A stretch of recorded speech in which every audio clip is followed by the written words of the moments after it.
Hi, my name is Stephanie. I work with Horizon Elder Law and Estate Planning. I'm the marketing director. And we are here today with Jim from Griswold Home Care. And he's going to share a little bit about what Griswold does and just a little bit more about himself and why he got into this home care business. So, Jim, tell us a little bit about yourself. Well, first off, Stephanie, thanks for having us here today. I really appreciate that. My name is Jim Carlson, and I'm the owner of Griswold Home Care. Griswold Home Care is a non-medical home care business. We are the oldest non-medical home care business. We have been in business for 32 years. We were started back in Philadelphia in a church um, with a parishioner and the pastor looking for a way to provide quality care that was affordable to people within the church. Since then, it's grown to 250 offices, and I am the owner of the local office here in Diablo Valley, and I cover everything from San Ramon up through all of Contra Costa County and parts of Alameda. I got into the business about 2 years ago. I had spent 30 years in corporate America, specifically Silicon Valley. And I had a good run in high tech, but I think all of us will remember a couple of years ago we had the dot-com implosion, and a lot of the senior folks within high tech and other corporate America were let go. And so I had the opportunity to kind of reinvent myself and look at what do I want to go off and do.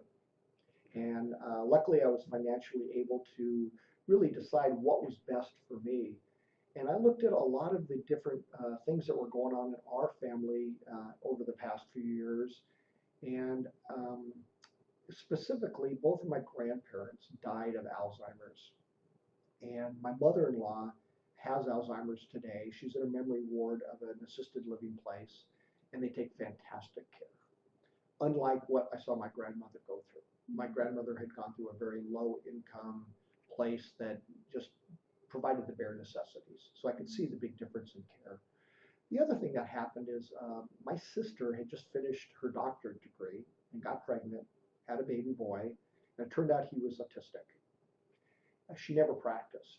She instead became his chief advocate and really made sure he was in the programs, he got the resources, and he's turned out to be an incredibly high functioning autistic man today. He's still autistic, but there's no way he would be as high functioning without what she did for him. So she was his advocate. Well, here's a chance for us to be the advocate for a lot of the seniors out there that need help as well. And I must have looked at, I don't know, 30 different types of companies, and I just really liked the Griswold model. And I really felt that their focus on providing quality care that was affordable really rang true. And I felt that we could really impact a lot of seniors. So that's why I got into the business. Oh, that's awesome. Thanks. So it's my understanding that there's two types of home care companies. Can you describe what those types of home care companies and which one are you? Good, great question, Stephanie. In fact, that gets to the heart of how we do quality care that's affordable. 98% of the companies out there that provide non-medical home care are agency models. And the agency model, simplistically, means that the caregivers are employees of the company. The other 2% of the companies out there are what they call registries. And they use independent contractors. So they have a registry of caregivers. Griswold uses the latter model. It's the registry model with a few changes made to it. The advantages of the registry model, it's a lower cost model. You don't have all the employee costs that would normally be associated with employees, payroll taxes and so forth. Um, the agency model has a lot more of that overhead, but it also takes care of all of those things for you as well. There's pros and cons to both models. One of the things Griswold did to ensure quality with the independent workers was to first off insist that all of the caregivers are certified nursing assistants. Certified nursing assistants is a certificate that the caregivers have to go through. They go through schooling. They have to do clinical work that's supervised by a nurse.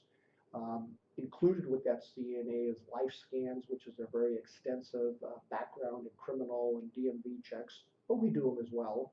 And then we look for a couple of years of experience once they've gotten their CNA. So we're drawing a line in the sand and saying, hey, we're only going to use certified nursing assistants. We're going to send out professional caregivers to people's homes. So that's really the two different types of models. Oh, that's excellent. So because you do that, that brings me to another question of, is that standard in the industry, or are there any licenses or anything that are required for home care companies? Or is that something that's different that your company does? Well, in California, non-medical home care, and I stress non-medical, is pretty much unlicensed. The barriers to entry are really low. Anybody can do it. And that's why there's so many companies that provide these services. I mean, theoretically, you could go get a business license. You could take out an ad on Craigslist. You could hire some caregivers. You could print up some trifold brochures. You could put out a flashy website, and voila, you're in business. It doesn't take a lot of capital or experience in order to go out and do that. And there's a lot of companies that do that. It doesn't mean they're all that way. There's a lot of really good companies out there. But because of that, there isn't a lot of regulation. And that's why I always tell somebody, when you're interviewing, a potential company to work with, find out how long they've been in business. Ask them about the processes they use. How do they screen their caregivers? All of those kinds of questions are going to help you decide whether it's the kind of company you want to align with or not. That's great. Yeah. So anybody out there that's looking for home caregivers, pay attention to how they screen their employees or their independent contractors. Yeah, and just see that, make sure that they're legitimately doing this because that's what they know, or are they just trying to make money? And you never know what you're gonna get, right? Right. Well, that's great information. Can you tell us an example of one of your clients or a couple of your clients and how your company had built special relationships with them or went above and beyond? Well, I like to think we do that for all of the clients, Yeah. Stephanie, and I think part of our approach is to be as individualized as possible. Everybody has different needs, and a lot of it is really getting the right caregiver into the person's home. It's not just about somebody that can do the tasks. It's about really making a good match. So typically we would go out and we would meet with the family, we'd put a service plan together, we'd get to know the family, and that would help us really pair the right caregiver in there. I'll give you a couple cases where that really, really rang true. The first one was an older couple in Rossmore. They were a lovely couple. They were just very, very much in love, and it was almost as if they were still newlyweds, yet they weren't. They were both artists, and they had lots of their pictures on the walls, and they were actually pretty good at it. Unfortunately, he suffered a pretty severe stroke, and he was not able to do the artistry or really take care of himself like he used to. And so she became his caregiver. And over time, what was happening is she was really putting herself on the back burner, and she wasn't taking care of herself. And eventually, what starts to happen, we see in other cases, is there's a little bit of resentment, and the relationship starts to suffer a little bit and so forth. Well, I guess it got to a point where they finally called us. And we went out and we met with the family, and we were able to place a caregiver 3 days a week, 4 hours a day. It doesn't sound like a lot, but it made a major difference in this couple's lives. It gave her a break. Yeah. Those 4 hours, she was able to go take care of herself, to go have lunch with a girlfriend she hadn't seen in years, to go for a long walk, just to take a break. And what we saw happen was that when she came back and was with him, their relationship was better. It improved. And her health was better. And so we just saw it flourish, and it was just like, wow, this is really, we made a major difference here. The other one is a little different case. And this is one we supported for quite a while. He was an older gentleman. He couldn't walk real well, and he just couldn't get around the house like he used to, and he lived alone. His wife had died. He had 2 kids that lived in the area. The kids were full-time workers, so they didn't have a lot of time to spend with him. They came at night and on weekends and so forth, but he needed help during the day. And so we had a caregiver go over there daily and spend time with them. And she helped organize them, helped clean up the house a little bit, helped him do things and she was a bit of a companion for him as well, because that's part of the caregiving services, not just this, the actual taking care of somebody, but, getting involved in activities and stuff. Mhm. Well, eventually he did pass away. And the way we found out about it is the kids actually sent us a text, and in the text was a picture of him with the caregiver, and he had this huge grin on his face. And they shared with us, they said he looked forward to those visits. It was the highlight of his day. It was awesome. And we knew that he liked it, but to see this picture and to see the smile on his face in one of the good times, it was just like, wow, this is awesome. We forwarded that on to the caregiver, and when the caregiver got it, my God, she cried and cried and couldn't work for a couple of weeks. I mean, it was pretty traumatic for her as well. Eventually, when they did have the funeral services, the family did invite the caregiver along, and she was part of the family at that point. And it really was special. And there's a case where, yes, we provided all the services, but it was so much more than that. And I mean, I look at his last, 9 months. We absolutely improved the quality of the life. And I say we, the caregiver, improved the quality of his life. It was pretty phenomenal. That's awesome. Yeah, because these people can be so lonely too. Absolutely. And just the company alone is so important for them. Well, that's great. Those are two great stories. Thanks for sharing. So if somebody is looking for a caregiver, for what kinds of services do your company provide? Well, it's pretty much what most of the companies out there will provide. I mean, we're going to focus on the ADLs and the IADLs, activities of daily living, and the instrumental activities of daily living. What does that mean? Well, that basically means we're going to help them do all the things from personal grooming to personal care to toileting to meals and meal prep. But then activities that support those as well, like meal preparation, shopping, doctor trips. But even beyond that, some of the things we talked about earlier, like companionship and so forth, active range of motion exercises, skincare, light housekeeping. There's just a variety of services that we'll provide. And the process we typically go through is we'll go out and we'll meet with the family and the senior. We'll go through a service plan where we talk about what are all the options that are available. We'll even talk a little bit about the goals that either the family or the senior has. In many cases, it might be they want to get back into gardening.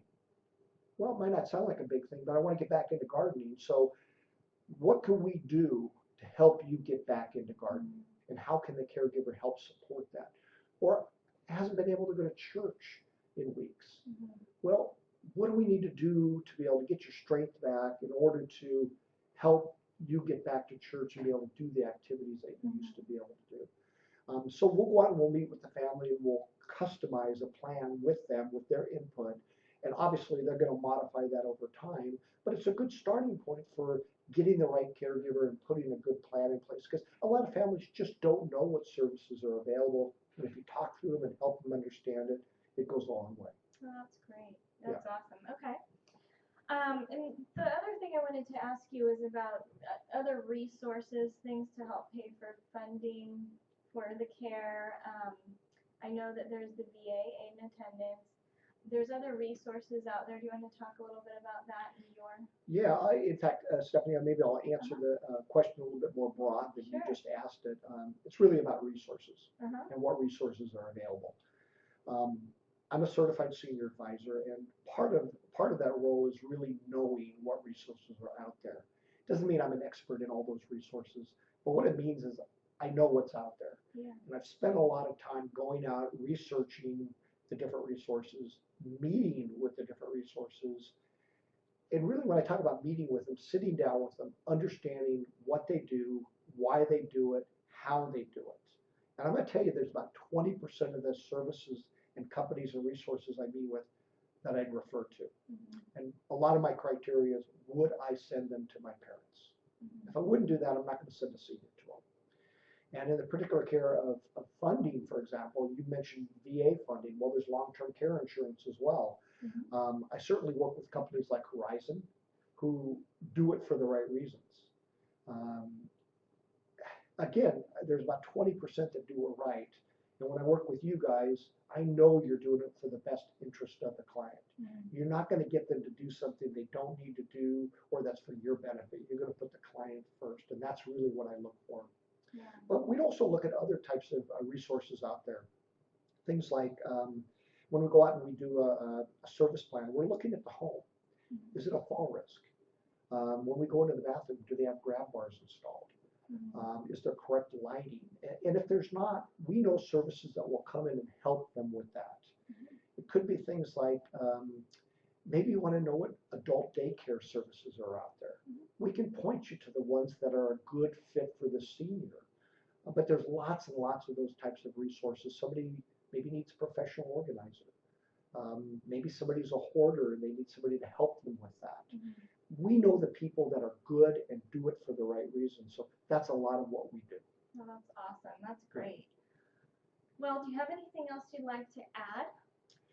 No, I know it's a big decision for seniors to have somebody come into their home. A lot of the seniors believe they don't need help, they can do it themselves.